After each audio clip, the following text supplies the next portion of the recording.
பாரதியை முழுமையாக ஒரு மகாகவியாக உலகுக்கு முதலிலே அறிமுகம் செய்தவர் பாவேந்தர் பாரதிதாசன். அதை ரொம்ப வலியுறுத்தி சொன்னார் அவர். பாரதியாரை உலக கவிகளோடு ஒப்பிட்டு பேச தொடங்கினார்கள் அங்கங்கே பாரதியினுடைய பக்தர்கள் அந்த காலகட்டத்தில். அப்போ ஒரு 40களில்னு வச்சுக்கலாம், 40களில் 1940களில் அப்படி வைத்திருந்த காலகட்டத்தில் ஒரு மிகப்பெரிய எழுத்தாளர், புகழ்பெற்ற எழுத்தாளர் எழுதுகிறாரு, பாரதியை போய் மகாகவி என்று சொல்வதும் அவரை போய் நீங்கள் உலக கவிகளோட ஒப்பிட்டு சொல்கிறதெல்லாம் கவிதையை பற்றி அடிப்படையே தெரியாதவர்கள் செய்கிற காரியம் அப்படின்னு ஒருத்தர் எழுதினார். அவர் பேரே சொல்லலாம், ஒன்றும் தப்பு இல்லை, அதில் கல்கி எழுதினார் அப்படி. ஆனால் அதே கல்கி தான் 15 ஆண்டுகள் கழித்து பாரதியை புரிந்து கொள்கிறார். எட்டயபுரத்தில் அவருக்கு நினைவு ஏற்பாடு செய்தவர். அதற்கு பிறகு ஒவ்வொரு ஆண்டும் பாரதி விழாவை நடத்த முன்னின்று எல்லாம் செய்தவர் கல்கி. அதுக்காக அறக்கட்டளையெல்லாம் துவங்கியவர் கல்கி. ஆனால் முதல்ல ஏன்னு கேட்டால் நம்ம ரொம்ப எளிதாக நமக்கு அப்படி தான் சொல்லுவோம். இப்போ நான் சங்கரதாஸ் சுவாமிகள் நாடகத்தந்தை 2 பேரும் பக்கத்து ஊர், பாரதியாரும் சுவாமிகளும். அவங்க 2 பேரையும் நீங்கள் அவங்க வாழ்க்கை இதை பார்க்கல, ஒரே மாதிரி இருக்கலாம். அவரும் விரட்டிக்கிட்டே தான் இருந்தாங்க. அவர் நாடக கொட்டகையிட இவர் தனியால் போகலாம், அவர் நாடக கம்பெனியே தூக்கிட்டு போகணும். சங்கரதாஸ் சுவாமி அவரை பற்றி நான் PhD செய்த பொழுது அதில் கடைசியாக சொன்னேன், இவர் ஷேக்ஸ்பியருக்கு இணையான நாடகங்களை தமிழிலே படைத்தவர். தமிழ்நாட்டு ஷேக்ஸ்பியர் சொல்லணும். அவர் அந்த காலத்தில் அவரோட கூட இருந்தவங்க சொல்லியிருக்காங்க. அப்போ அவர்களை எல்லாம் ஏளனப்படுத்தினார்கள், எகத்தாளம் செய்தார்கள். அப்படி ஒரு கட்டத்தில் நான் இப்போது சென்ற ஆண்டு என்னுடைய நூல் வந்திருக்கிறது, ஷேக்ஸ்பியரும் சங்கரதாஸ் சுவாமிகளும் என்று ஒரு நூலை எழுதியிருக்கிறேன். அதை நிறுவுவதற்காக. அதாவது நமக்கு ஒரு பழக்கம் இருக்குது, என்னென்னா ஒரு 200 ஆண்டுகள் மேலே நம்ம வெள்ளைக்காரங்கள்ட்ட அடிமையாக இருந்தோங்க. அதனால் எப்போவுமே நம்ம வெள்ளைக்காரன் சொல்லியிருந்தானா கரெக்டாக இருக்கும்ன்ற ஒரு அபிப்பிராயம் நமக்கு உண்டு. நானே இப்போ ஒரு கருத்து சொல்ல வேண்டும் என்றால் அதை வலியுறுத்தப்பட வேண்டும், மக்கள் மனதில் நிறுத்தணும்னா என்ன சொல்ல வேண்டியிருக்குன்னா, ஒரு மேலை நாட்டு அறிஞர் சொல்லியிருக்கிறார் சொல்லணும், அவர் பேர் நினைவு வந்த விட்டு சொல்கிறேன் அப்படின்னு சொல்லுவோம். கடைசியாக கேட்பாங்க, சார் அந்த மேலை நாட்டு அறிஞர் பேர் சொல்லி நான் குறிச்சிக்கிறோம்னா, இல்லைங்க நான் தான் சொன்னேன் அதை அப்படி சொல்லுவோம். இதை நாம் சொன்னால் கேட்கவே மாட்டாங்க, காதை திறக்காது. அந்த மாதிரி ஒரு காலகட்டத்திலே தான் பாரதி வாழ்ந்தார். அதை பற்றிய பதிவுகளை மிக அற்புதமாக செய்தவர் பாரதிதாசன். இந்த கல்கி போன்றவர்கள் எழுதிய கட்டுரை வந்த உடனே இவர் எழுதுகிறார் ஒரு கவிதை, நமக்கு அதனால் கிடச்சிது, உலக கவின்னு எழுதுகிறார். பாரதியார் உலக கவின்னு எழுதுகிறாரு. அதுக்கப்புறம் பாரதியார் நாமம் வாழ்க என்ற பல பாடல்கள் பாரதியை பற்றி அவர் தான் சிந்துக்க தந்தை, செந்தமிழ் தேனி, பைந்தமிழ் தேர்ப்பாகன், காடு கமிழும் கற்பூர சொற்கோ அப்படி சொல்லிக்கிட்டே போவார். அதெல்லாம் என்னமோ ஒரு மயக்கத்திலேயோ ஒரு இதுலேயோ அவரை சொல்லலை. இறக்கும் வரையிலும் அதே நிலைமையிலே பாரதியை பற்றிய நினைப்பை பாரதிதாசன் மனத்தில் வைத்திருந்தார் என்பதுதான் உண்மையான ஒரு செய்தி. அதில் நான் அதனால் பாரதியை நாம் முழுவதுமாக அவருடைய ஒரு மனசாட்சி போல திகழ்ந்த பாரதிதாசனுடைய ஒரு கவிதை வரிகளோடு இதை நான் தொடங்கலாம் என்று நினைக்கிறேன். அப்பப்போ சொல்லுவோம், எல்லாரும் ஞாபகம் வச்சுங்க. விநாயகர் நான்மணி மாலை, அவர் விநாயகர் அகவல் நம்ம ஔவையாரும் பாடியிருக்காங்க. இவர் விநாயகர் நான்மணி மாலை அகவலில் தான் தொடங்குது. அதில் ரொம்ப முக்கியமான ஒரு விஷயம் அதில் எவ்வளோ என்ன கேட்குறாருன்னு பாருங்கள். அது பக்தி இலக்கியத்தில் புரட்சி செய்தார்னு சொன்னேன். இது போன்ற செய்திகளை இதுவரையிலும் யாரும் எடுத்து சொல்லாதனால நான் அதை எடுத்திருக்கேன். பாக்கி பேருக்கு தெரியாது என்று இல்லை. அவரவர்களுக்கான துறை ஒன்று இருக்கிறது இல்லையா, அந்த துறை சார்ந்து அவர்கள் பார்க்கிறார்கள், அதில் அவர்கிட்ட மயங்குறாங்க, அதை எழுதுகிறாங்க. இவர் உலக கவின்றே எழுதி உலக கவிஞர்கள் எல்லோருடையும் அவரை ஒப்பிட்டு அதை சொல்கிறார். இப்போ நான் இந்த பாரதிதாசன் வரிகளோடு தொடங்குகின்றேன்.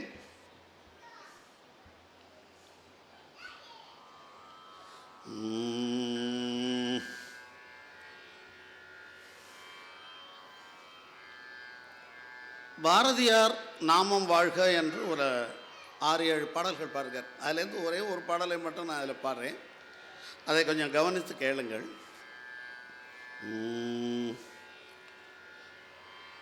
தமிழ்கவியில் உரை நடையில் தனிப்புதுமை சுவை ஊட்டம் தந்து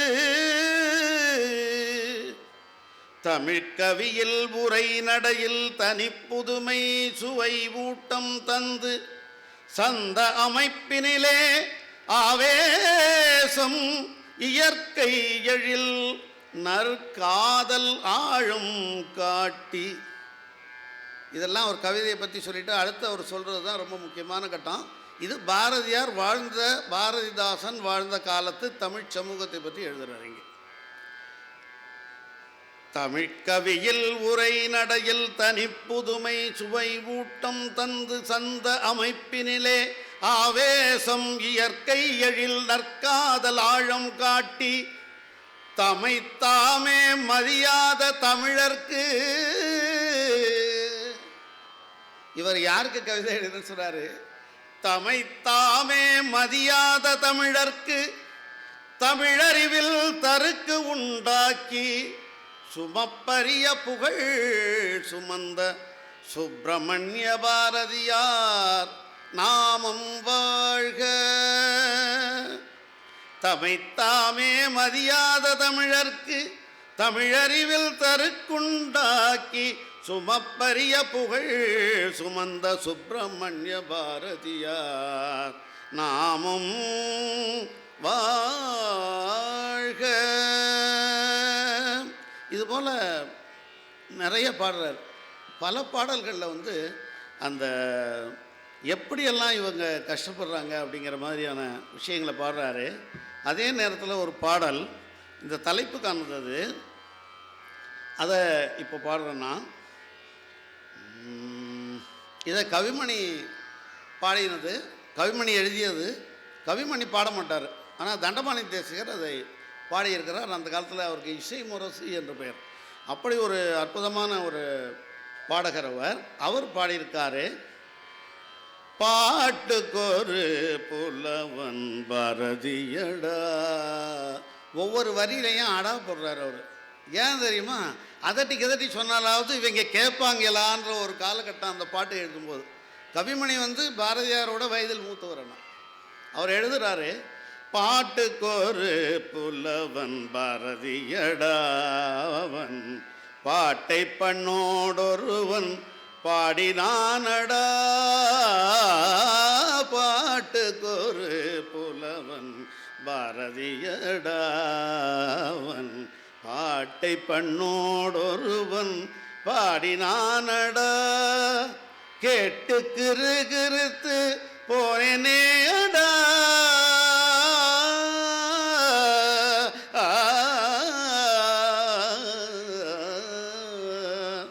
கேட்டு கிறுகிறுத்து போனேனேடா. அந்த கிறுக்கில் உளறு மொழி பொறுப்பாயடா. எனக்கு கிறுகிறுத்து அப்படியே கிறுக்கு பிடிச்ச மாதிரி இருக்கேன். நான் இனிமேல் சொல்ல போகிற பாடல் முழுவதும் உளறலாக நினச்சி மன்னிச்சுக்குங்கன்றார். அதில் மொத்தம் 22 சரணம் அதில் பாடியிருக்கார் இந்த பாட்டில். அப்போ அவருடைய பாட்டுக்காரன் பாரதிங்கிறதுக்கு மட்டும் 22 சரணம் வைத்து அவர் பாடியிருக்கிறார். அதில் இன்னும் ஒன்று மட்டும் பாடுறேன்னா, உள்ளம் தெளியும் ஒரு பாட்டிலே அடா. உள்ளம் தெளியும் ஒரு பாட்டிலே அடா. மிக்க ஊக்கம் பிறக்கும் ஒரு பாட்டிலே அடா. கள்ளின் வெறி கொழுமோர் பாட்டிலே அடா. கள்ளின் வெறி கொள்ளுமோர் பாட்டிலே அடா. ஊராய் கண்ணீர் சொரிந்திடுமோர் பாட்டிலே அடா. பாட்டுக்கொரு புலவன் பாரதியடா. ஆ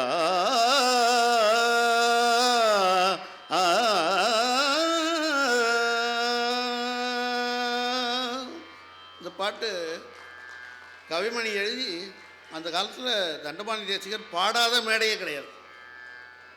அந்த பாட்டில் 22 சரணம் மாற்றி மாற்றி பாடுவாங்க. அந்த ஒரு சின்ன உங்களுக்கான ஒரு இது போதும். இதில் என்னென்னு கேட்டிங்கன்னா, அதில் எத்தனை விதமான பாவங்களும் பாரதியினுடைய ஒவ்வொரு பாட்டில் ஒவ்வொன்று கிடைக்கும். நாம் பார்த்துக்கிறோம் நிறைய பாட்டு. பாப்பாவுக்கு பாடிருக்காரு, அவர் பாடாத எதுவுமே பாடாத விடலை. அதற்கு பிறகு முக்கியமான ஒரு விஷயம் சொல்லணும். அதில் இது சொல்லும் பொழுதே, நீயே சரணம் நினதருளே சரணம் சரணம் என்று அதை ஆரம்பிக்கிறார். எந்த விநாயகர் நான்மணி மாலையை, அந்த விநாயகர் நான்மணி மாலை புதுச்சேரியில் உள்ள மணக்குளத்து விநாயகர் மேலே பாடினது. நடுவில் மணக்குளத்து வள்ளல் பேர் நிறைய இடத்துல வரும். அப்படி ஆரம்பிக்கும் பொழுதே அது சொன்னார், வாயே திரவாத மௌனத்து இருந்து தீயே நிகர்த்தொளி வீசும் தமிழ்கவி செய்குவனே அப்படின்றார். வாயே திரவாது மௌனத்து இருந்து தீயே நிகர்த்தொளி வீசும் தமிழ்கவி செய்குவனேன்னு ஒரு காப்பில் சொல்லி விநாயகர் நான்மணி மாலையை தொடங்குகிறாரு. இங்கே ரெண்டு விஷயம் ரொம்ப தெளிவாக இருக்கார். நமக்கு பல இடங்களில் இருக்குது. அதில் நமக்கு பான்னு பேர் பாட்டுக்கு. இப்போ கவிதை வேறு பாட்டு வேறு. எல்லா கவிதையும் பாட்டு ஆகிடாது. எல்லா கவிதையுமே பாட்டாக வந்து விட முடியாது. பாட்டு எழுதுகிறவர்கள் எல்லாரும் கவிதை எழுத முடியாது. கவிதை எழுதுகிறவங்க எல்லாருமே பாட்டு எழுதிட முடியாது. இது நிறைய நமக்கு வரலாறு இருக்குது, தெரியும் நமக்கு. அதுலேயும் பிரமாதம் வெண்பா அந்தப்பா இந்தப்பாலாம் எழுதுறவங்களால் சினிமாவுக்கு ஒரு பாட்டு எழுத முடியாது. ஒரே ஒரு காட்சிக்கு போய் அவர்களால் அந்த பாட்டு எழுத முடியாது. அதனால் இந்த பாட்டுக்கும் கவிதைக்குமான வேறுபாடு இருக்குல்ல, அதை பாரதி அவன் காலத்திலேயே, இன்னும் அது பெரிய சர்ச்சை நடந்துக்கிட்டு இருக்குது. அந்த காலத்திலேயே அவன் பிரித்து வைக்கிறான். ஒவ்வொரு இடத்துலையும் அதை கொண்டு வந்து நிறுத்துகிறான். அதில் என்னன்னு கேட்டிங்கன்னா, அவனே கொடுத்துட்றான். இந்த இடத்துல நான் சொன்னேன் தமிழ்கவி செய்வனேன்னு சொன்னேன். அதே பாரதி அதே இதில் அதே விநாயகர் நான்மணி மாலையில் விண்டுரை செய்குவன் கேளாய் புதுவை விநாயகனே, புதுவை விநாயகன் மணக்குள விநாயகர் தொண்டுளது அன்னை பராசக்திக்கென்றும் தொடர்ந்திடுவேன் பண்டை சிறுமைகள் போக்கி என் நாவில் பழுத்த சுவை தென் தமிழ் பாடல் ஒரு கோடி மேவிடச் செய்குவாயே. சாதாரண வரமெல்லாம் கேட்குறதில்ல. ஒரு நான்மணி மாலை பற்றி நிறைய சொல்ல வேண்டியது. எல்லா பக்தி இலக்கியமும் என்ன பண்ணியிருப்பாங்க, கண்ணீர் விட்டு அழுது இறைவன்கிட்ட என்ன கேட்குறாங்கன்னா முக்தி கேட்பாங்க இல்லையா. பிறவி வேண்டாம், அது வேணாம், இது வேணாம் கேட்பாங்க. பிறவி வேண்டாம் பெருமானேன்னுவாங்க, முக்தி அளிக்கணுன்னுவாங்க, உன் திருவடியை அடைய வேண்டும் என்று. இவர்கிட்ட பிரார்த்தனையே கிடையாது. இந்த விநாயகர் நான்மணி மாலை மட்டுமல்ல, நீங்கள் அவருடைய எந்த பக்தி பாடலை பார்த்தாலும் எங்கேயுமே வேண்டுதல் இருக்காது. வேண்டுதல்ன்ற வார்த்தை இருக்கும், ஒரே ஆணை தான். ஆணை பிறப்பிப்பார், நீ இதை செய்வாய், நான் அதை இருந்து சூப்பர்வைஸ் பண்ணுவேன்பார்.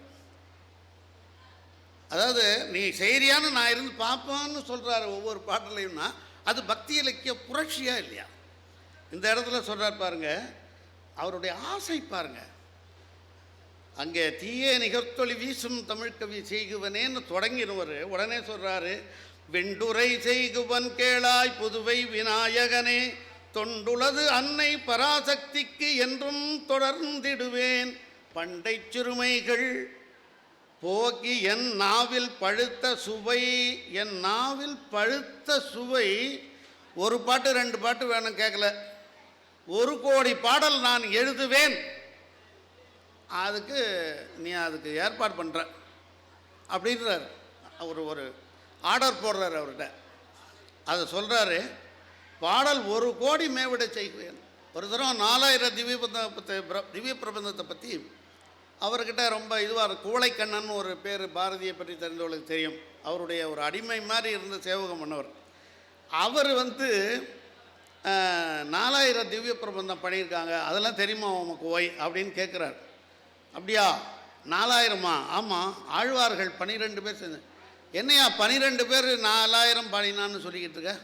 பாரதி ஒரு ஆள் 60000 பாடுவான், 66000 பாட்டு பாரதி ஒரு ஆள் பாடுவான்னா. அதுதான் பாரதி 66 தொடங்கி இறந்து போனார். 39 ஆண்டுகளே வாழ்ந்ததால் அதை முடிக்கலை அவர் அந்த மாதிரி 1 கோடி பாடல் எழுதணும். அப்போது பாட்டும் எழுதணும், கவிதையும் எழுதணும். அப்போ ரெண்டுக்குமான வேறுபாட்டில் எவ்வளவு தெளிவாக தமிழிலே கவிதை வேறு பாட்டு வேறு என்பதில் பல இடங்களில் அவருடைய பாட்டிலே சொல்கிறார்.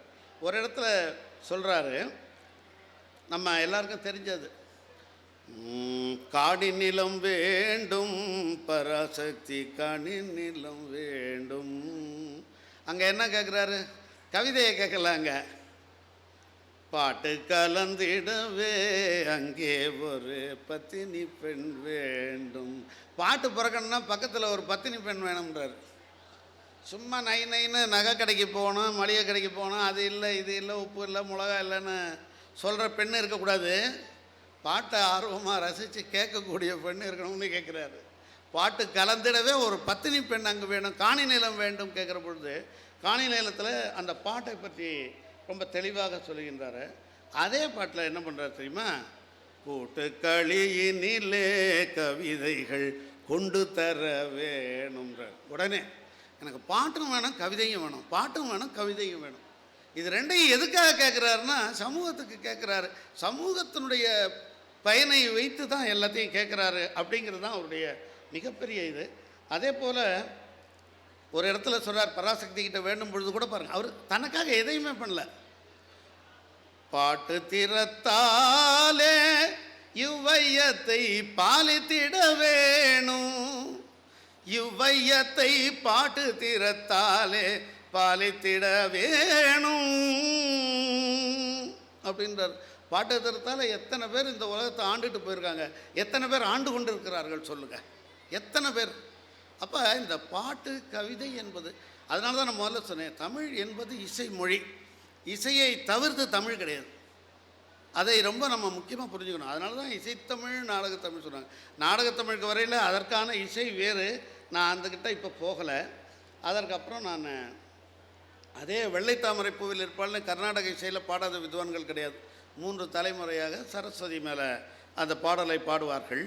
அதில் என்னன்னு கேட்டால் ரொம்ப சிறப்பான எல்லாரும் பாடியிருக்காங்க. அதை இப்போ இருக்கிற வித்வான்கள் வரைக்கும், இப்போ கற்றுக்கிறவங்க வரைக்கும் யூடியூப்பில் பார்த்தீங்கன்னா இந்த பாட்டு இருக்கும். வெள்ளை தாமரை பூவில் இருப்பாள், வீணை செய்யும் ஒலியில் இருப்பாள், வெள்ளை தாமரை பூவில் இருப்பாள். இதுலேயே நிறைய சரணங்கள் இந்த பாட்டில் இருக்குது. இது பல்லவி. இதில் ஒரு சரணத்தில் என்ன பண்ணுறாரு, கொள்ளையிலும் புலவு கவிதை கூறு பாவலர் உள்ள திருப்பாள். இங்கே என்ன சொல்கிறாரு, கொள்ளை இன்பம் குலவு கவிதை கூறும் பாவலர் உள்ளத்தில் இருப்பாள்னு சொல்லிட்டார்ல. இன்னொரு இடத்துல என்ன சொல்கிறாரு, மாதத்தீங்குரல் பாட்டில் இருப்பாள். அவர் ஒரு முடிவு பண்ணுறாரு, சரஸ்வதி இருக்கிற இடம் மாதர் பாடணுன்றார். மாதர் பாடிய தீங்குரலில் தான் இருப்பார்னு சொல்கிறாரு. மாதர் தீங்குரல் பாட்டில் இருப்பாள் என்பதாக அதை சொல்கிறாரு. இங்கே முக்கியமான ஒரு செய்தி, நான் இப்போ இந்த வெள்ளைத்தாமரை பாட்டு வந்து அது பாருங்கள், ஒரு பக்தி பாடல் கர்நாடக இசையில் பாடுறாங்க. இவர் ஒரு சரஸ்வதி மேலே நிறைய பாடியிருக்கார், எல்லாருக்கும் தெரியும். அப்படிப்பட்ட ஒரு எல்லா பாடலையும் எடுத்து பாருங்கள். பக்தி பாடலில் நிறையா பொழுதுருப்பாங்க, அதனுடைய மகிமையை சொல்லியிருப்பார்கள். அப்புறம் இவங்க கஷ்டத்தை சொல்லுவாங்க. இவங்க கஷ்டத்தை சொல்லிவிட்டு இந்த மாதிரி கஷ்டப்படுறவங்க கஷ்டத்தை நீக்குங்கன்னு சொல்லுவாங்க பாட்டில். ஆனால் இந்த செய்திகள் இதில் இருக்கிறது என்பது நிறைய பாரதி ஆய்வாளர்களுக்கே தெரியவில்லை. அவங்க கேட்டாங்க, ஏன்னு கேட்டால் இங்கே இருக்கும்னு அவர்களால் நினைத்து பார்க்க முடியாது. இங்கே தான் சொல்கிறாரு இந்த வெள்ளைத்தாமரை பூவில். ஆனால் நம்ம எல்லாரும் மேடையில் பேசுவாங்க, பாரதி சொன்னான் அப்படின்னு சொல்லி அதை அடிக்கடி சொல்லக்கூடிய வார்த்தை. நான் பள்ளிக்கூடத்தில் ப்ரைமரி ஸ்கூல் படிக்கிற காலத்துலேருந்து கேட்டுக்கிட்டு இருக்கோம், 65-70 ஆண்டுகளாகன்னு வச்சுக்கோங்க. அதில் முக்கியமானது சொல்கிறேன், அவர் இன்று இங்கு இருக்கிறார், இந்த விஷயம் வந்து நடக்கணும் அப்படின்னு சொல்லி இதுபோல் புத்தக கண்காட்சிகள் புத்தக திருவிழாக்களாக நடக்க வேண்டும், ஒரு ஊர் எப்படி இருக்க வேண்டும் என்பதை இந்த வெள்ளைத்தாமரை பூவில் பாடுறார். ஏன்னால் கல்விக்கு கடவுளாக சரஸ்வதி இருக்கிறாள். அதற்காக அவர் என்ன பண்ணுறாரு, இந்த இடத்துல ஒரு சரணம், ஏராளமான சரணம் இதில் இருக்குது.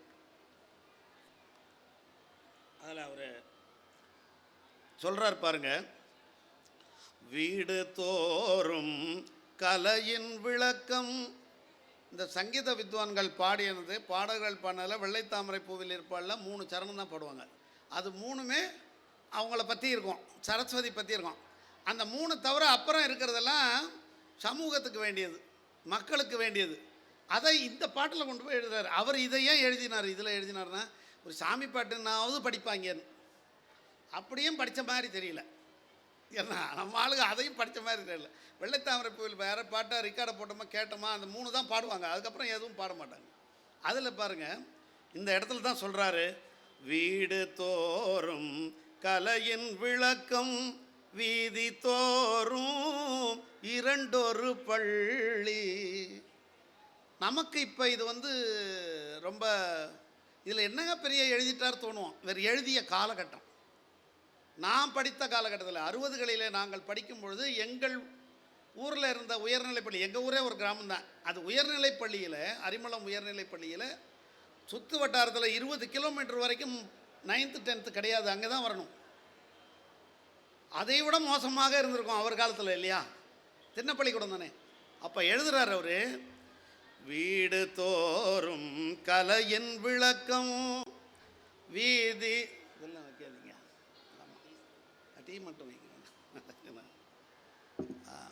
அவர்கள் நான் கொடுக்கும் இந்த இசை விருந்தை நீங்கள் சுவைக்க வேண்டும், நான் இங்கே எதையும் சுவைக்க முடியாது, அதுக்காக சொன்னேன்.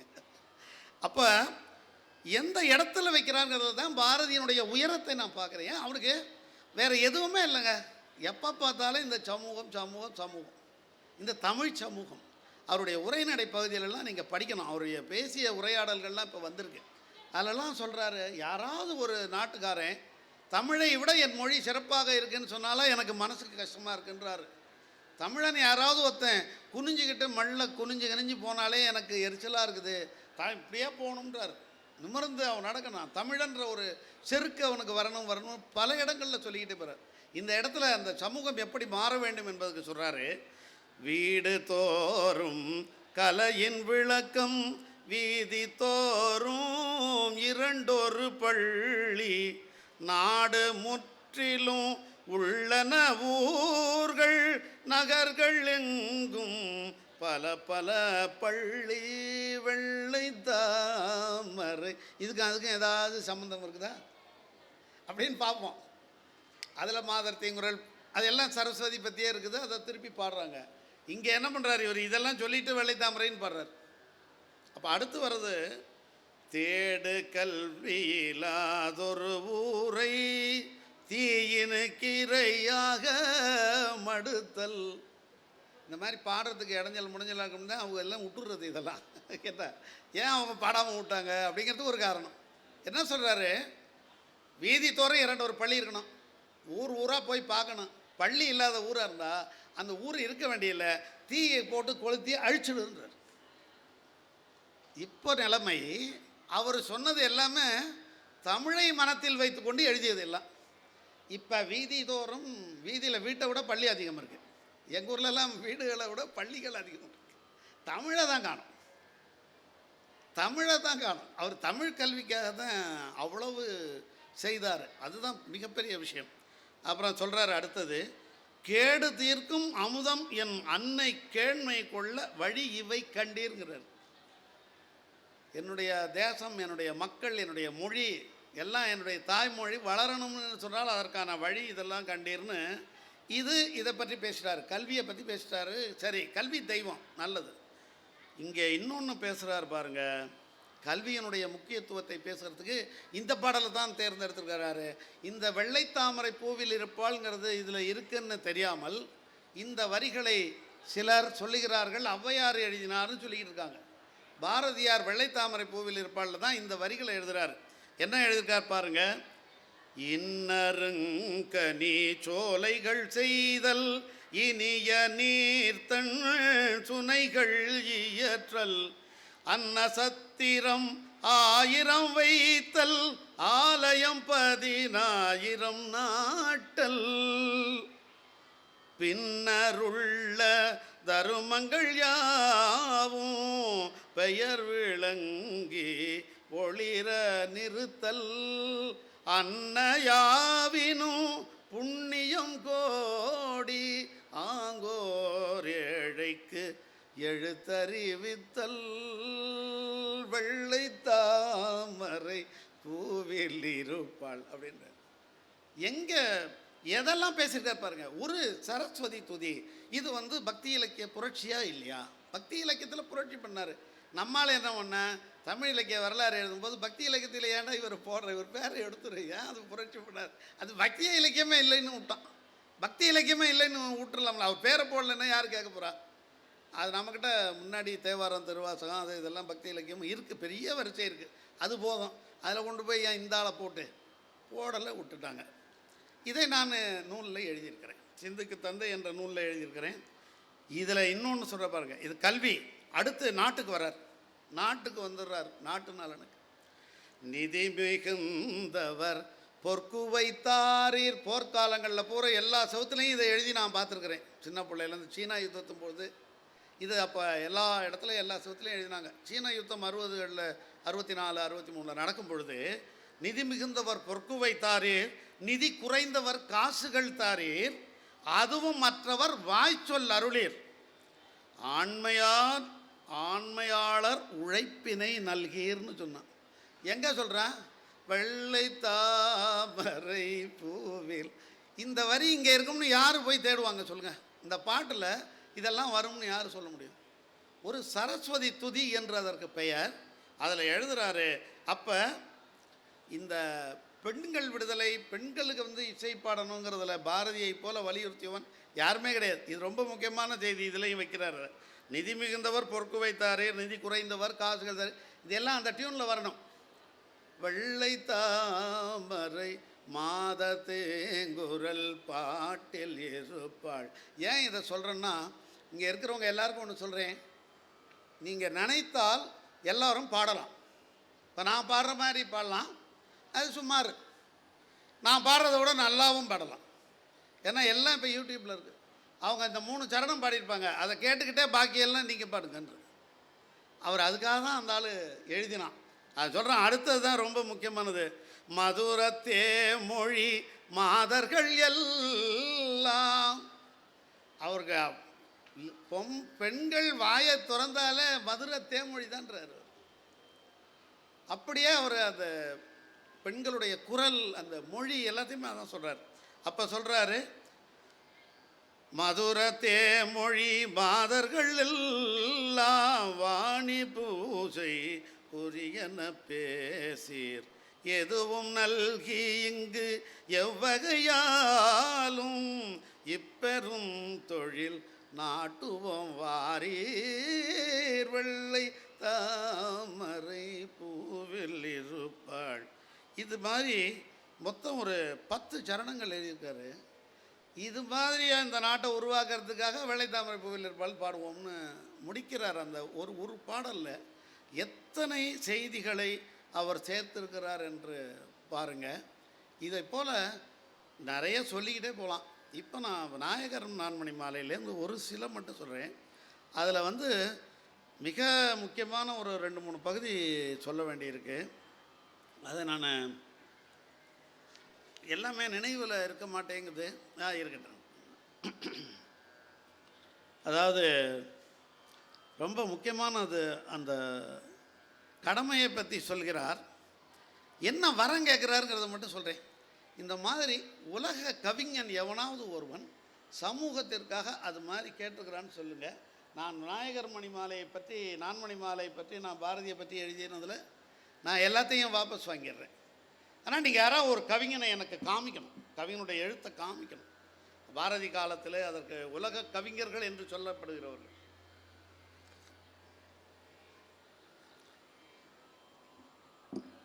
அதில் விநாயகர் நான்மணி மாலை, அது மணக்குளத்து வள்ளல் மேலே பாடியிருக்காரு. புதுச்சேரி போனீங்கன்னா மணக்குள விநாயகர் கோவிலில் அந்த பிரகாரத்தில் முழுவதுமாக கல்வெட்டாக வெட்டி வச்சிருக்கிறார்கள் அந்த நான்மணி மாலையை முழுக்க. அது வந்து அவர் சொல்கிறார் பாருங்க, கடமைன்னா என்னன்னு சொல்கிறார். கடமைங்கிறது என்ன? டியூட்டி. What is டியூட்டின்னு.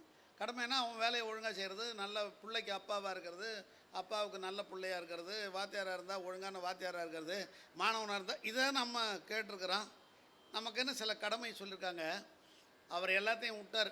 அந்த மாதிரி இருக்கணுன்றாரு. அந்த கடமையை நான் நிறைவேற்ற வேண்டும்னு பாடுறாரு விநாயகர் நான்மணி மேலே. அதில் கடமையாவன தன்னை கட்டுதல். முதல் கடமை என்னன்னா, கடமையாவன தன்னை கட்டுதல். தன்னை கட்டுதல் என்றால் ஐம்புலங்களையும் அடக்கி ஆளுதல். வள்ளலார் நிறையா சொல்லியிருக்காரு. ஜீவ ஒழுக்கம்னு சொல்லுவார் வள்ளலார். வள்ளலாரை பற்றி சொல்லாமல் பாரதியை பற்றி பேசவே முடியாது. வள்ளலார் தன்னை அறிமுகப்படுத்திக்கிறார். வாழையடி வாழை என வந்த திருக்கூட்ட மரபில் யான் ஒருவன் முழனோ. அப்படி தான் அவர் சொல்கிறாரு. வாழையடி வாழை என வந்த திருக்கூட்ட மரபில் நான் ஒருத்தன் இல்லையான்றாரு. அந்த மரபு திருமூலரில் தொடங்குது, திருவள்ளுவரில் தொடங்குது, தொல்காப்பியரில் தொடங்குது. அந்த மரபு அப்படியே வந்துக்கிட்டே இருக்குது. நாயன்மார்கள் வாழ்வார்கள் எல்லாத்துலேயும் வந்து வள்ளலாரோடு நின்று போகலை. வள்ளலாருக்கு பின்னாலும் பாரதி வருகிறான். ஊரநடிகள்னு ஒருத்தர் உங்களுக்கெல்லாம் கேள்விப்பட்டிருப்பீங்க. நம்ம வடலூரில் இருந்தார். 21 பேரோட வள்ளலார் ஒப்பிட்டு எழுதியிருக்கிறார். அவங்க எல்லாமே அந்த வாழையடி வாழை என வந்த மரபு தான். ஒன்றுமில்லை, ஒரு அற்புதமான அருட்பா, நிலையாமை தத்துவத்தை சொல்லக்கூடிய அருட்பா அது. நிலையாமை தத்துவத்தை அதே மாதிரி வள்ளலார் சில கருத்துகள், சில பொருள்கள் பற்றி எழுதியிருக்கிற பாடல்களுக்கு இணையாக உலக இலக்கியத்தில் எங்குமே பார்க்க முடியாது. நான் ஒரு 5-6 நாடுகளுடைய உலக இலக்கியம் படிச்சுட்டு சொல்கிறேன். யாமறிந்த மொழிகளிலே தமிழ் மொழி போல் அணியாவது எங்கும் காணும்னு அவர் பாடினா பல மொழிகளை தெரிஞ்சுக்கிட்டு அதுக்கப்புறம் தான் பாடினார். நானும் உலக இலக்கியங்கள் பலவற்றை படிச்சுட்டு தான் அங்கெல்லாம் இல்லைன்னு சொல்கிறேன். நிலையாமை தத்துவத்துக்கு வள்ளலாருடைய பக்தர்கள் நிறைய இருப்பீங்க. இங்கே சன்மார்க்கிகள் நிறைய இருக்கலாம். அவர் எல்லாரும் சொல்கிறது என்ன, பழமொழி, கைக்கு எட்டியது வாய்க்கு எட்டது, கைக்கு எட்டியது வாய்க்கு எட்டது சொல்லுவோம். அதுக்கு ஆங்கிலத்தில் அதுக்கு ப்ராவர்ப், அதுக்கான ஈக்குவல் என்ன கேட்டிங்கன்னா, there are many a slip between the cup. ஏன்னா அவங்க கப்பில் சாப்பிட்ருவேன் வெள்ளைக்காரன். Between the cup and the lip. There are many a slip between the cup and the lip. இந்த கப்புக்கும் லிப்புக்கும் நடுவிலேயே நிறைய கீழே உழறதுக்கான ஸ்லிப்பு நிறையா இருக்குதுன்னு சொல்கிறான் நிலையாமையை. இவர் ஒரு பாட்டில் சொல்கிறார். யார்? வள்ளலார். இப்போ லிப்பு உள்ளே போயிடுச்சுனாக்கா நிலச்சிருமா உனக்கு அப்படின்னு பாடினவர் உலகத்தில் எந்த இலக்கியத்திலையும் எவனும் பாடல. அவர் பாடுறார். களக்கமர பொது நடம் நான் கண்டு கொண்ட தருணம் கடை சிறியேன் உள்ளம் பூத்து காய்த்த ஒரு காய்தான். அந்த உள்ளம் காயின்னு சொல்லுவார். அது பழுக்கிறதுக்குள்ளே என்னென்ன இருக்கெல்லாம் சொல்லுவார். வெம்பி உதிர்மோ வெம்பா அது பழிக்கணும், என் குறிப்பில் அகப்படிமோ என் குறிப்பில் அகப்படினும் துளக்க மர, அப்படி கேட்டுக்கிட்டே வருவார். என் கரத்தில் அகப்படுமோ குளக்கிறது மலமாயை குரங்கு கவர்ந்திடுமோன்னு சொல்லிட்டு, குரங்கு கவராது எனது குறிப்பில் அகப்படினும் துளக்கமர உண்ணுவேனோ. அங்கே நிறுத்தல. அதான் வள்ளலார். தொண்டை விக்கி கொள்ளுமோ துளக்கமர உண்ணுவேனோ தொண்டை விக்கி கொள்ளுமோ ஏதும் அறிந்திலனே ஜோதி திருவுள்ளம் எதுவோ. இறைவன் மேலே நம்பிக்கை இல்லாதவங்களை பற்றி நமக்கு கவலை இல்லை. ஆனால் இயற்கையில் இதெல்லாம் நடக்குதுல்ல. எல்லாம் புக் பண்ணிட்டு போனோம், ஃப்ளைட்டு கேன்சல் ஆகுதில்ல, ட்ரெயின் கேன்சல் ஆகுதில்ல, பந்து வந்து பஸ்ஸெல்லாம் நிறுத்திடுதில்ல. இறையுடைய ஆட்சின்னு வேண்டாம், ஏதோ ஒன்று வச்சுக்கோங்க. நம்மை தாண்டி நடக்கக்கூடிய விஷயத்தை வள்ளலார் பற்றி யாருமே சொல்ல. பாரதி இங்கே சிந்திக்கிறான்.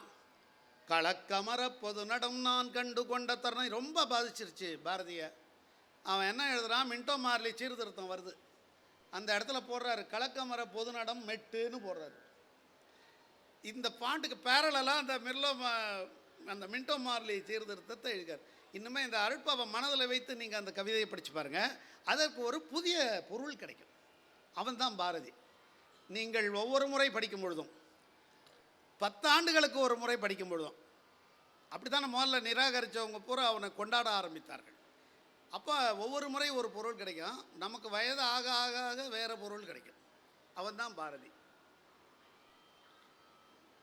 அப்போ எதுக்கு வள்ளலார் வந்து நிறைய இடத்துல நீங்கள் பார்க்கலாம். நான் முதல்ல விநாயகர் நான்மணி மாலை ஆரம்பிக்கிறாரு. இந்த வைத்தவர் மனம் துன்பப்படக்கூடாதுங்கிறதுக்காக குடித்தேன். இல்லைன்னா நான் இடையில் வேறு இது மாதிரி சாப்பிட மாட்டேன் எதுவும். அப்போ அவர் கடமையாவன தன்னை கட்டுதல். அது இதெல்லாம் வள்ளலார்ட்டேருந்து வருது. வள்ளலாருக்கு எங்கேருந்து வந்தது? வாழையடி வாழை என வந்த திருக்கூட்ட மரபு திருமூலரில் தொடங்குது. திருமூலர்கிட்டேருந்து மாணிக்கவாசகர் வர்றார், தாயுமானவர் வர்றார், வள்ளலார் வர்றாரு. அங்கே நின்று போல பாரதி வரான். அங்கே தான் நம்ம முக்கியமாக பாரதியை நிறுத்தி பார்க்க வேண்டிய இடம். அந்த 2000 3000 ஆண்டு தமிழ் புலமை மரபினுடைய தொடர்ச்சியாக, தமிழ் ஆன்மீக மரபினுடைய தொடர்ச்சியாக, தமிழ் சமூக விழிப்புணர்வு தொடர்ச்சியாக நம்ம பாரதியை பார்க்கணும். அப்படி பார்க்கும் பொழுது இங்கே சொல்கிறார் அவர், கடமையாவன தன்னை கட்டுதல். தன்னை கட்டுதலோட கடமை வரிசையாக சொல்லிக்கிட்டு போகிறாரு. இது ஏதாவது முடியுமா பார்ப்போம் நம்ம. பிறர் துயர் தீர்த்தல், பிறர் நலம் வேண்டுதல். இது 4 சொல்கிறார் கடமைன்னு. பிறர் துயர் தீர்த்தல், தன்னை கட்டுதல், பிறர் துயர் தீர்த்தல், பிறர் நலம் வேண்டுதல். அவனுக்காக வேண்டுறது. அதுக்கப்புறம் சொல்கிறாரு, இதுக்கு எல்லாரையும் நீ தான் தயார் பண்ணணுன்றார். யார்? விநாயக பெருமான்ட்ட என்ன கேட்குறாருன்னா, இப்படி நீங்கள் இருங்க, நான் இருக்க முடியாது தெரியும் அவருக்கு. அதுக்கு எல்லா மனிதனையும் தயார் பண்ணுன்னு அவர் சொல்கிறார். என்ன சொல்கிறாரு? விநாயக தேவனாய், நீ விநாயக தேவன் மட்டும் இல்லை, ஒவ்வொருத்தர் கும்பிட்றா. உன்னை கும்பிடாத நிறைய பேர் விட்டுருவான்ல, அவனை நீ விட்டுற போகிற, விட்டுடாத. இதுதான் விநாயகர் நான்மணி மாலையில் அவர் கொண்டு வந்திருக்கிற மிகப்பெரிய ஒரு நல்லிணக்கம். இது சமய நல்லிணக்கம், சாமி நல்லிணக்கம். எல்லா சாமியும் சொல்லிவிடுவார். அதில் சொல்கிறாரு, உன் கோயிலில் வந்து உன்னை கும்பிட்றவனுக்கு மட்டும் இதை பண்ண, உங்ககிட்ட வராமல் வேறு கோயிலுக்கு போகிறவங்க, வேறு சாமியை கும்பிட்றவன் இருக்கான், அந்த சாமியாகவெல்லாம் நீ இரு என்று சொல்கிறார். விநாயக தேவனாய், வேலுடை குமரனாய், நாராயணனாய், நதிச்சடை முடியனாய். இதெல்லாம் நம்ம ஊரில் இருக்கிறவன். அப்போ வெளிநாட்டில் இருக்கிறவங்களாம் என்ன பண்ணுறது? அவனுக்கெல்லாம் கவலைப்படுறாரு. ஏதாவது அதுக்காகத்தான் சொன்னேன். வேறு யாராவது கவிஞர் அது மாதிரி எழுதியிருந்தால் சொல்லுங்கள். அவர் சொல்கிறாரு, பிற நாட்டிருப்போர் பெயர் பல கூறி அல்லா யெகோவா எனத் தொழுது அன்புறும் தேவரும் தானாய் திருமகள் பாரதி உமையனும் தேவியர் உகந்தவான் பொருளாய் உலகெல்லாம் காக்கும் ஒருவனை போற்றுதல் இந்நான்கே இவ்வூமியில் எவர்க்கும் கடமை எனப்படும். இது எல்லாம் சேர்ந்து கடமைன்றவள. அடுத்து என்ன சொல்கிறா? மணக்குள விநாயகா, வான்மறை தலைவா, கணபதி தேவா, வாழ்வேன் கழித்தே அப்படின்றாரு. இன்னொரு இடத்துல இந்த நாட்டுப்புற தேவதைகள் இது எல்லாம் நீதான்றார். அவன் அதெல்லாம் போய் கும்பிட்றவன் எல்லாரும் உன்னை கும்பிட்றதா நினச்சி நீ செய்யணும்னு ஆணை கொடுத்துக்கிட்டே வர்றாரு இந்த விநாயகர் நான்மணி மாலையில். இங்கே சொல்கிறார் பாருங்க, இறைவி இறையவன் இரண்டும் ஒன்றாகி தாயாய் தந்தையாய் சக்தியும் சிவனுமாய் உள்ளொளியாகி உலகெல்லாம் திகழும் பரம்பொருளேயோ பரம்பொருளேயோ. ஒரு விஷயம் சொல்கிறேங்க, நம்முடைய செய்யுள் பகுதியோ இசைப்பகுதியோ பாட்டு பகுதியோ எதா இருந்தாலும் தமிழ் செய்யுளை இப்படித்தான் படிக்க வேண்டும். உரைநடை மாதிரியே வரலாறு புவியியல் படிக்கிற மாதிரி நம்ம படிக்கக்கூடாது. இப்படி படித்தீங்கன்னா உங்களுக்கு இசை வரும். இசை வராதுன்னு நாம் நினைக்கிறோம். எல்லாருக்குமே இசை வருங்கிறது தான் என்னுடைய கருத்து. நாங்கள் அது மாதிரி ஆயிரக்கணக்கானவர்களை பாடமும் வைத்திருக்கிறோம். சும்மா கூப்பிட்டு வரவங்கள இப்போ எல்லோரும் ஒன்றா முன்னாடி வந்து உட்காந்துட்டாங்கன்னா ஒரு அங்கே இருக்கிறவங்களாம் சேர்த்து வந்து உட்காந்தா இப்போ ஒரு அற்புதமாக ஒரு பாட்டு பாட வச்சுட்டு போயிடுவேன்.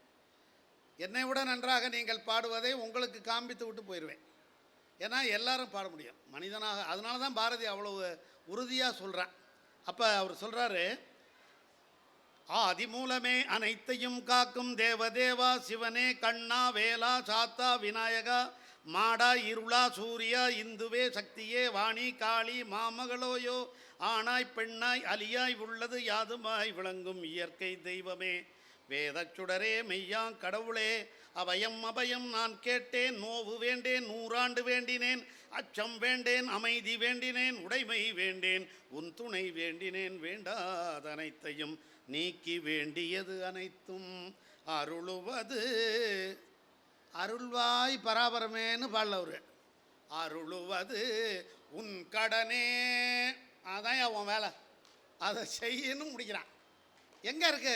எந்த இதில் எவன் எழுதியிருக்கான்? அது மாதிரி சொல்லுங்கள். இதெல்லாம் விட நீங்கள் யோசித்தே பார்க்க முடியாத பாடல் விநாயகர் நான்மணி மாலையில். நான் வியந்து வியந்து போகிற பாடல் இது. இங்கே நான் இந்த பாடலை சொல்கிறேன் பாருங்கள். அதாவது ஒரு புழு பூச்சி நேரமாகி விட்டு தான் 5 நிமிடம் தொடக்கத்தை மட்டும்தான் நான் செய்திருக்கிறேன். பாரதியார் தொடங்கி தான் வைக்கலாம். ஏன்னா அது விநாயகர் நான்மணி மாலையிலேருந்து கடைசி வரைக்கும் இருக்குது. பாஞ்சாலி சபதம் இருக்குது, குயில் பாட்டு இருக்குது. அப்போ இப்போ சொல்கிறேன், இதை முக்கியமாக சொல்ல வேண்டியது. ஏன்னா யாரும் படிக்கிறதில்ல, இது படிக்கலை இதை யாரும். அவர் சொல்கிறாரு, அவரே சொல்லிடுறாரு அதை. இது எல்லாம் விநாயகர் நான்மணி மாலையில் உள்ள பகுதிகளை படிக்கிறேன்.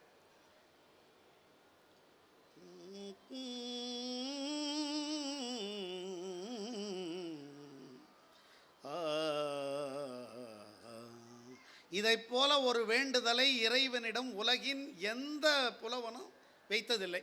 இப்போ நான் சொல்கிறேன், நல்லா கவனிச்சுக்கிட்டே வாங்க. அவரே சொல்லிடுறாரு. முதல் வரி என்ன சொல்கிறார் பாருங்க. பேசா பொருளை பேச நான் துணிந்தேன். இது வரைக்கும் யாராவது பேசாத பொருளை நான் பேச துணிந்தேன்னு சொல்கிறான், டிக்ளேர் பண்ணுறாரு. பேசா பொருளை பேச நான் துணிந்தேன், கேட்கா வரத்தை கேட்க நான் துணிந்தேன். மண் மீதுள்ள என்ன வரம் கேட்குறாரு பாருங்க. மண் மீதுள்ள மக்கள், பறவைகள், விலங்குகள், பூச்சிகள், புல் பூண்டு, மரங்கள் யாவும் என் வினையால் இடும்பை தீர்ந்தே. இடும்பைனா துன்பம். தெரியாதவங்களுக்கு சொன்னேன், தெரிஞ்சவங்களுக்கு தேவையில்லை.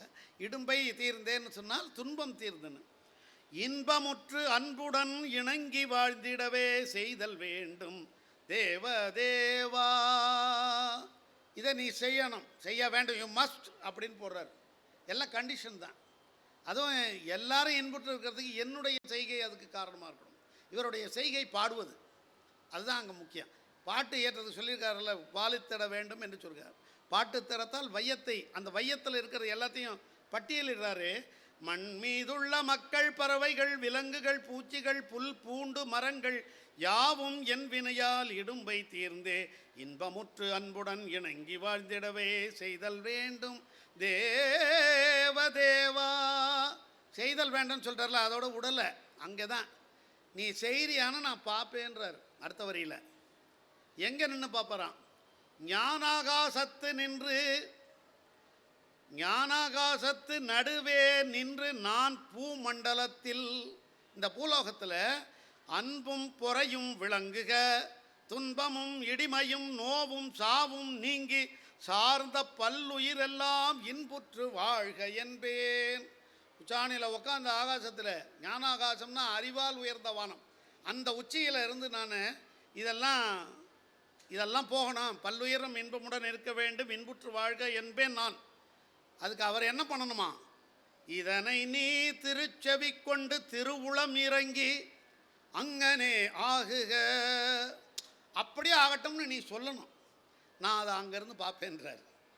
எந்த புலவன் எழுதிக்கிறான், எந்த பக்தி இலக்கியத்தில் சொல்லுங்கள். அங்கனே ஆகுக அப்படி சொல்லிட்டு என்பாய் ஐயனே, அதை எப்போ செய்யணும்னு சொல்கிறார். அதுதான் மறுபடியும் அந்த வள்ளலார் தான் பாடலை எப்போ செய்யுங்கிற சொல்கிறார். இன்றைக்கு இக்கணத்தில் இப்பொழுதேன்னு சொல்லுவார் பாரதி. அது மாதிரி இந்த இடத்துல எழுதுகிறாரு. இந்நாள் இப்பொழுது எனக்கு இவ்வரத்தினை அருள்வாய் ஆதி மூலமே அனந்த சக்தி குமாரனே சந்திரமௌலி நித்திய பொருளே சரணம் சரணம் சரணம் சரணம் எங்குனக்கேன்னு கடைசியில் சரணம் அடைகிறாரு. ஆனால் அந்த விநாயகர் நான்மணி மாலை பூரா பார்த்தீங்கன்னா இப்படியே தான் உத்தரவு.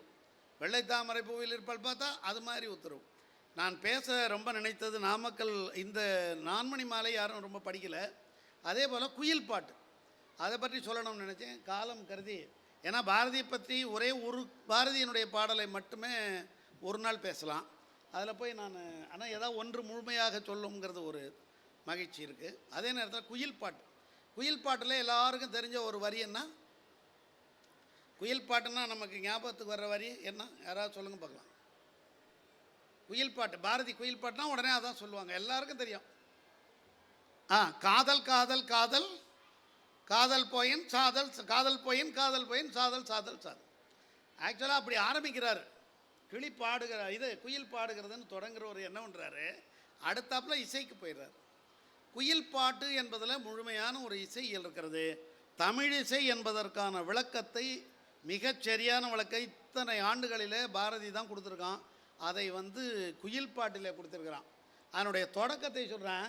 காதல் காதல் காதல் காதல் பையன் சாதல் சாதல்னு ஆரம்பிக்க குயில் என்ன பாடுது அடுத்து தெரியுமா? பண்ணே பண்ணே பண்ணே பண்ணிற்கு ஓர் பழுதுண்டாயின் மண்ணே மண்ணே மண்ணே தாளம் தாளம் தாளம் தாளத்திற்கோர் தடையுண்டாயன் கூளம் கூளம் கூளம்.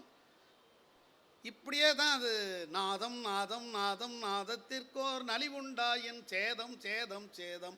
இதை எந்த பல்கலைக்கழகத்தில் போய் எந்த தமிழ் வகுப்பில் எடுத்தாலும் இதெல்லாம் எங்கே சார் குயில் பாட்டில் இருக்குது? காதல் காதல் காதல் தானே இருக்குதுன்றாங்க. அங்கேயோட குயில் பாட்டை நம்ம நிறுத்திக்கிறோம், அதுக்கப்புறம் போகிறதில்ல குயில் பாட்டில். இசையினுடைய தோற்றுவாயையும் வளர்ச்சியையும் அதற்கு முக்கியமான தேவைகளையும் குயில் பாட்டில் தான் அவர் ரொம்ப அற்புதமாக எழுதியிருக்கிறாரு. அவருடைய இரத்த நாளங்களிலெல்லாம் இசை, இசை இல்லாமல் பாரதி இல்லை, பாட்டு இல்லாமல் பாரதி இல்லை. அவருடைய பாட்டை கேட்டு அந்த வரலாற்று அனுபவங்களை எல்லாம் திருவிக்கா அதெல்லாம் சொல்லணும்னு நினச்சேன்.